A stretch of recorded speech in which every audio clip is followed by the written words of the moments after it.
राम राम मेरे सारे भाइयों ने आई होप आप लोग कैसे होंगे। तो आई होप आप लोगों को पता ही होगा आज 23 मार्च है 2025। मेरा 24 मार्च का एयरफोर्स का एग्ज़ाम है, तो मैं जाऊंगा आज से ही, क्योंकि अभी करने आया हूँ मैं कटिंग। यहाँ पर ये भैया करवा रहे थे कटिंग, तो मैं भी बैठ जाता हूँ अपनी सीट पर। तो मैं बैठने के बाद फिर कटिंग उठने के बाद मैं जाता हूँ खाने खाने। यहाँ नाश्ता करने के बाद फिर मैं निकल जाता हूँ घर के लिए। तो जाता हूँ, तो आप लोग कमेंट करके बताना कौन कौन मेरी वीडियो को देखता है। मैं पहुँच जाता हूँ सीधे अपने गाँव के लिए। गाँव जाता हूँ तो सीधा घर पर देखता हूँ।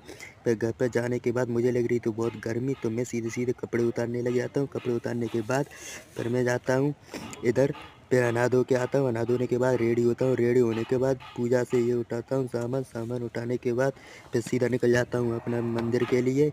वहाँ जाएंगे, बजरंगबली की पूजा करते हैं। सबसे पहले महादेव का नाम लेते हुए, सपाटे मारते हुए हम पूजा करने में लग जाते हैं। पहले तो हम हनुमान चालीसा पढ़ते हैं। हनुमान चालीसा पढ़ने के बाद फिर पूजा पाठ करने के बाद फिर सीधे हम निकल जाते हैं घर के लिए। पूजा पाठ करने के बाद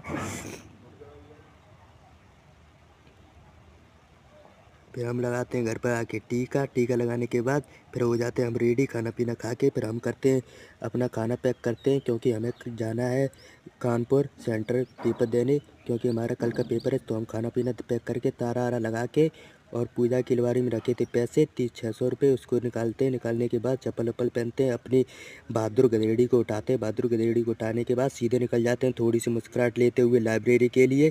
तो हम जाते हैं, तो हमको रास्ते में तो लौटना पड़ता है, क्योंकि हमारा गमछा घर पर ही रह गया। तो हम गमछा को बांधते हैं थोड़ी सी मुस्कुराहट लेके। ये बच्चे पता नहीं क्या कर रहे थे।